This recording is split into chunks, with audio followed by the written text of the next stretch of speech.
video analizaremos acerca de cómo se ejerció el proceso administrativo en lo que fue una época de evolución, revolución y desarrollo económico, industrial e innovador en Estados Unidos. Al terminar una guerra civil, es increíble que algunos sujetos, personajes importantes, hayan sido capaces de dar este crecimiento a esta nación.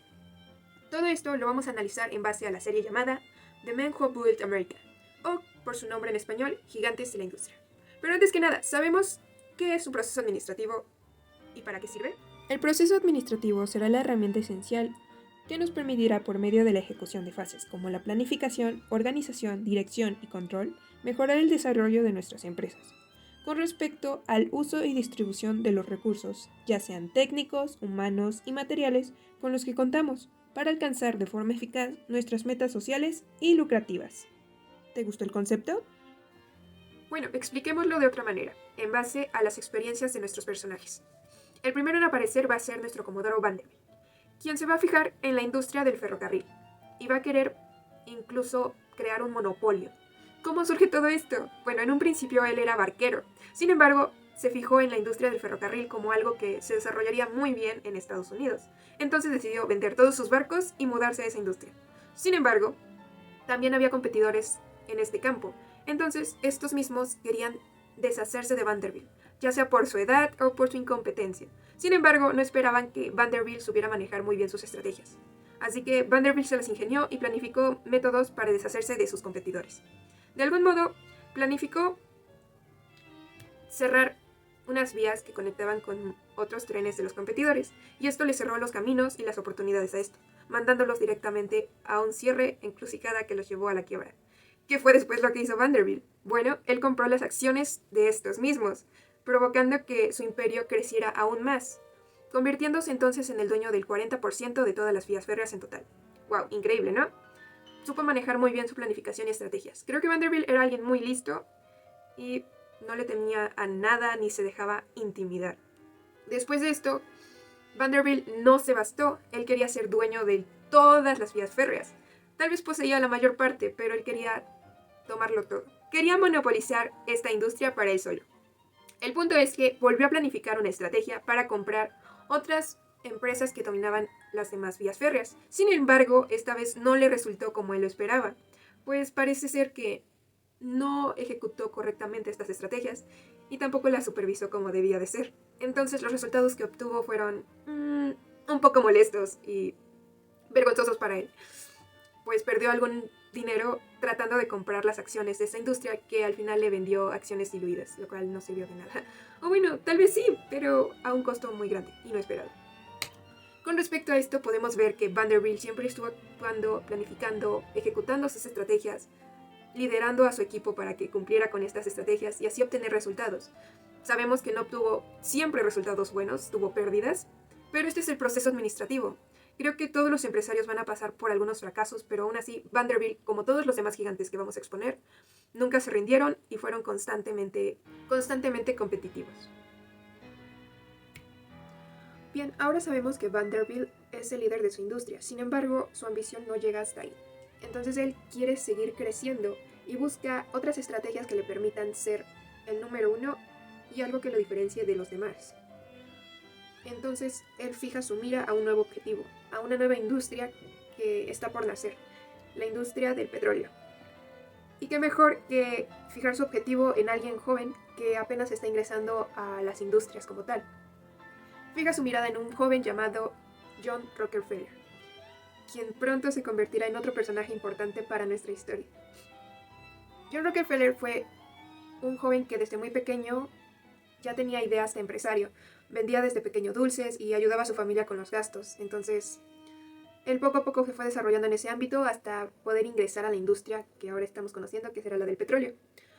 Una vez que Vanderbilt se da cuenta de él, busca tratar de hacer negocios con él y proponer tratos.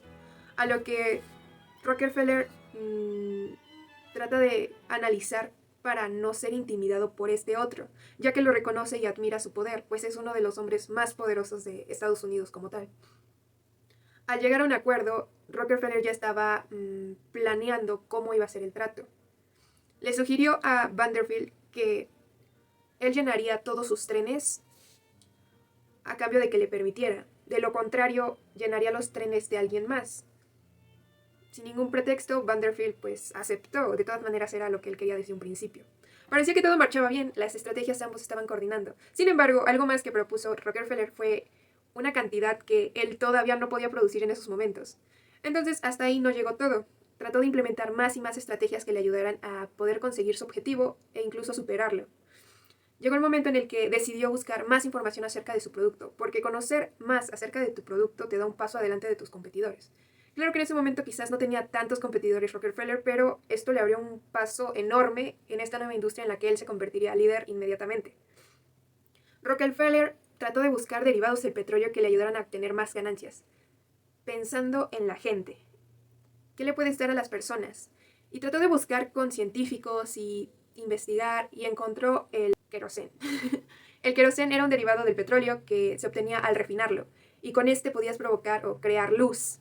Esto ayudaría a toda la población de Estados Unidos y definitivamente sería un gran negocio. Bueno, Rockefeller lo implementó y todo estaba funcionando a la perfección. Y como se esperaba, pudo incrementar más de lo que le había prometido a Vanderbilt. Pero hasta ahí no llegó todo. Resulta que era tanto que Vanderbilt ya no podía con mucha carga, por lo que Rockefeller decidió acudir a más ferroviarios, a la competencia de Vanderbilt. Entonces hasta ahí llegó el trato con este señor. Por lo que Vanderbilt se enojó, ¿no? Es obvio, teníamos un trato, pero Rockefeller, ¿qué podía hacer? Tenía mucha mercancía, que tenía que depender de otro ferroviario. Después de todo, así son los negocios. Pronto, Rockefeller pudo hacer lo que Vanderbilt no pudo. Él creó su propio monopolio. Ya creado su monopolio, Rockefeller se volvió uno de los hombres más poderosos de Estados Unidos rápidamente. Rápidamente alcanzó el nivel de Vanderbilt. Y todo gracias a sus estrategias. Rockefeller era alguien muy listo y muy visionario. Él veía éxito en el fracaso, como la mayoría de todos estos titanes de la industria. ¿Qué más trajo consigo Rockefeller? Rockefeller ocasionó que hubiera más competencia entre las otras industrias que eran la ferroviaria. También ocasionó que estas mismas tuvieran que unirse para tratar de derrocarlo, porque él estaba obteniendo mucho y mucho y mucho más poder. Entonces, ¿qué podían hacer ellos? Con el paso del tiempo, Rockefeller no se detenía ahí. Era alguien que pensaba muy constantemente en la innovación, no se podía quedar parado. Y si pensaba en los posibles riesgos, Rockefeller pensaba en todo, así es. Él implementaba muy bien sus procesos administrativos para poder seguir marchando con perfección su industria. Industria en la que él era dueño del 90% en todo el país. Sí, era el líder. Bueno, pasó esto, ¿no? Las dos industrias ferroviarias se unieron. Con Vanderbilt y Scott del otro lado. Sin embargo, esto lo único que trajo fue que Rockefeller pensara aún más en estas estrategias de riesgo. Ok, no necesita de los ferroviarios, él puede ideárselas e ingeniárselas solo. ¿Qué fue lo que hizo? Otra vez volvió a buscar y investigar acerca de cómo podía transportar su producto que no fuera por los trenes. ¿Y lo consiguió? Descubrió que puede transportar el petróleo por tuberías. Entonces puso en práctica esa estrategia y empezó a construir y a contratar empleados para que construyeran esas tuberías que llevarían el petróleo a todos los lugares de Estados Unidos. Y vaya que lo consiguió. Rockefeller pudo deshacerse de la utilización de los ferrocarriles para su industria, lo cual trajo consigo una crisis que devastó con muchas personas de esas industrias. Rockefeller provocó una crisis tal como el crack en Estados Unidos. Él veía cómo sus demás, no competidores, pero las demás industrias caían mientras él seguía y seguía y seguía creciendo. Pero él no solo disfrutaba de la caída de sus adversarios, claro que no, se aprovechaba de esto también para conseguirlos. Los compraba y los ponía a trabajar en su propia industria. Rockefeller pensó en todo con tal de que su industria creciera. Y de verdad es increíble, creo que es uno de los titanes a los que más he admirado, porque, wow, es increíble lo que logró desde algo pequeño, es increíble. El punto es que Rockefeller nunca vio el fracaso como algo que lo terminara, él siempre vio algo bueno en los fracasos, él dijo, de aquí sale algo. Así que como tal, él nunca sufrió esto. Ya hecho esto, pasó el tiempo y Vanderbilt murió. Entonces el único que quedaba como tal en la industria sería Scott. Scott siguió tratando de llegar a acuerdos con Rockefeller, pero llegó un punto en el que Scott quiso competir contra él, no como una industria ferroviaria, sino también unirse a la industria de transportar petróleo por medio de tuberías. Y algo pasó aquí. A Rockefeller no le gustó la idea de tener a otra competencia que hiciera lo mismo que él. Él quería seguir manteniendo su monopolio. Nadie más puede hacer lo mismo que él. Así que intimidó a estos que trataban de hacer lo mismo que él.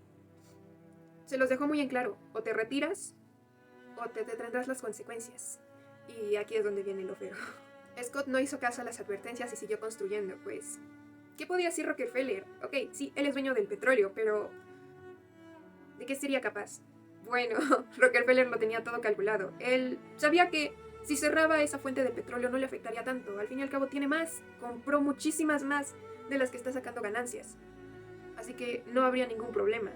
Y la cerró. Esto por su parte trajo una gran pérdida a Scott, pues era la industria a la que él dependía tanto por los ferrocarriles y por la nueva idea que estaba implementando de las tuberías. Entonces esto trajo una crisis a su empresa y lo dirigió directamente a la bancarrota. Ya que Scott no tenía salida, incluso sus empleados lo empezaron a atacar y quemaron partes de su industria y de su empresa. Realmente fue algo terrible.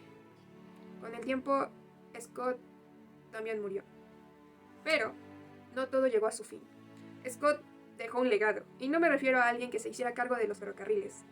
Scott educó a otro joven que sería igualmente un personaje importante para la industria del crecimiento en Estados Unidos. Andrew Carnegie. Andrew Carnegie fue un joven que fue educado por Scott desde muy pequeño, y este fue aprendiendo cada vez más de la industria. Scott no dejó que se metiera tanto a la industria de los ferrocarriles, pero lo orilló a que buscara más allá. Lo que le puso a Carnegie fue la misión de construir el puente más grande jamás antes construido, que conectara a la parte este del oeste de Estados Unidos por medio del río Mississippi. Ok, aquí es donde vamos a ver que también Carnegie plantea un proceso administrativo enorme y colosal. Él trató de averiguar y buscar las mil y un formas para construir un puente de tal tamaño y que fuera resistente. Se dirigió con el diseñador y este le comentó que era imposible. Sin embargo, Carnegie no se dio por vencido y siguió buscando. Y encontró la respuesta en algo tan pequeño. Cubiertos. ¿De qué están hechos los cubiertos? De acero. Exactamente, el acero era un producto, o bueno, un material que costaba dinero crear, pero sin embargo era el material más resistente y fuerte del mundo hasta ese momento. Por lo tanto, no lo pensó mucho y decidió construir el puente de acero. Totalmente de acero. Esto le costó mucho a Carnegie.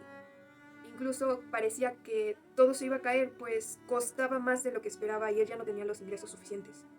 Pero siguió implementando sus estrategias para no terminar con este plan, pues ya estaban construyéndolo como tal el puente tenía que seguir, tenía que lograr su objetivo, entonces siguió luchando por él. Y lo logró conseguir inversionistas que pudieran poner en marcha su plan. Hasta que dentro de 4 años obtuvimos el puente. Con la creación de este, Carnegie se abrió paso a la industria del acero, siendo este el líder de esta nueva industria. Carnegie no se detuvo con un puente, tampoco con las vías ferroviarias, porque incluso el acero fue utilizado para que éstas fueran modificadas a acero completamente. Sin embargo, Carnegie se vuelve un personaje importante para la historia de Estados Unidos porque gracias a su acero, él va a dar un crecimiento vertical para esta nación. ¿Por qué? Porque en el acero estaba el destino de las construcciones de estructuras de acero que permitirían la creación de rascacielos. Pero bueno, pudimos ver que ambos implementaban estrategias y planeaciones y no eran estrategias vacías, buscaban información de sus productos y veían los riesgos que podían correr. La clave está en eso, en ver los riesgos y ver que hay éxito en ello. Lo que diferencia a los titanes y que dejaron muy en claro es eso, que son personas que se arriesgan y no tienen miedo al fracaso. Algo que destacan mucho estos grandes líderes va a ser su organización inhumana y esclavizada. Tal vez el primero no tuvo una organización así, pero lo que fue Carnegie y Rockefeller llegaron a tratar muy mal a sus empleados hasta el punto de llevarlos a huelgas, muertes y accidentes, en especial Carnegie. Pero bueno, el fin de los monopolios iba a llegar tarde o temprano, entonces esa organización iba a terminar. Bueno, ahora teníamos a las dos personas más poderosas de esta nación, Rockefeller y Andrew Carnegie. Pero A ellos se les sumaría J.P. Morgan. J.P. Morgan fue otro hombre de negocios que fue impulsado también por ideas de innovación. A pesar de que él fue un hombre de negocios dueño de bancos, gracias a su padre, como tal hacía los negocios tras las sombras de su padre, lo cual no le permitía a él crecer como individuo. Entonces llegó un momento en el que él decidió separarse de su padre y formar su propia empresa. Él vio cómo crecieron Rockefeller y Andrew, entonces ¿por qué él no podía hacer lo mismo? Así es como Morgan se unió con un inventor famoso de esa época, Thomas Edison. Gracias a Thomas Edison y sus inventos de innovación, crearon la bombilla. Esto traería riesgos para Rockefeller incluso, pues sería el nuevo material utilizado para dar iluminación a todo Estados Unidos. Pero bueno, Morgan buscaba poder formar su industria y ser el rey de esta. ¿Qué va a pasar con Morgan y con Thomas Edison? Bueno, aquí es donde surgen igual muchas estrategias y plan de ejecución para poder ganar la batalla entre dos industrias de electricidad. La que dirigía Tesla con su corriente alterna y la que dirigían Morgan y Thomas Edison con su corriente directa.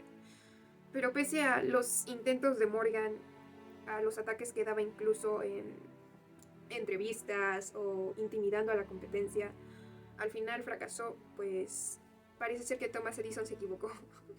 Pero bueno, Morgan no acabó ahí, entonces decidió retirar a Thomas Edison y comprar lo que creó Tesla. Así que Morgan, a su manera, a modo de sus estrategias, pudo adueñarse de esa industria y volverse otra vez el líder de esta misma. Sin ningún problema, como si nada hubiera pasado. Parece ser que sus fracasos no lo detuvieron. Una vez más, uno de los gigantes logra avanzar. Ahora teníamos a los 3 hombres más poderosos de la industria. ¿Gracias a qué? Gracias a que son personas listas, personas que nunca se rinden, que ven el éxito en el fracaso y que ejecutan no con perfección, pero con una visión próspera sus planes y sus productos. Hasta ahí no llegó todo, pues tuvieron serias complicaciones con respecto incluso a los gobernantes, los presidentes, pues había presidentes que querían terminar con sus monopolios. Pero bueno, eso es historia y aparte, estamos hablando como tal de sus métodos administrativos. No estamos en una clase de historia. Sin embargo, con medio pasó la historia, estos 3 seguían dominando, pero llegó un punto en el que el gobierno decidió eliminar paso por paso a todos estos monopolios. Y el único que seguía sin rendirse era Rockefeller. Ya siendo alguien mayor de edad, un anciano ya, seguía luchando por defender su monopolio, pues él no veía haber hecho algo malo, realmente él estaba ayudando a la industria de Estados Unidos. ¿Por qué terminar con su monopolio? De modo que Estados Unidos estaba pasando por una nueva era a inicios del siglo XX, en la que estaban dando fin al monopolio y estaba surgiendo también otro nuevo gigante de la industria. Alguien sencillo, alguien que no tenía tanta ambición como estos 4 primeros. Y nos referimos a Ford. Ford fue un joven que tenía una idea totalmente distinta a la de ellos. Él no quería monopolizar algo, él pensaba completamente distinto. Él quería un producto que fuera para todos. Ford pensó mucho en la ciudadanía, pensó mucho en las personas, pues ya existía tal vez una empresa de automóviles antes que él. Pero sin embargo, Ford implementó estrategias y por medio de juicios, él obtuvo el permiso de vender su producto. El primer carro comercial que sería económico y adquirido por cualquier persona, pues antes los carros solamente eran de lujo, pero Ford lo logró. Aunque algunas de sus estrategias fueron algo vagas o incluso arriesgadas, como las de todos, él lo consiguió, así que creo que hasta aquí diría mi conclusión sobre estos grandes personajes. Cada uno de ellos implementó las estrategias que vio adecuadas, incluso si eran algo sucias para mi parecer, como Andrew. Carnegie fue alguien que implementó estrategias algo corruptas y que incluso casi traían la destrucción a su propia industria. Sin embargo, como toda y cualquier empresa tiene riesgos y fracasos, también los logró superar. Es lo que nos importa en esta serie documental, hallar los hallazgos que nos permitieron ver el crecimiento de estas grandes empresas y grandes personas, que consigo trajeron la evolución total de Estados Unidos y de todo el mundo. no voy a negar que aparte de esto, todos tuvieron ambición. Y bueno, creo que sería hasta aquí todo y muchas gracias por su atención.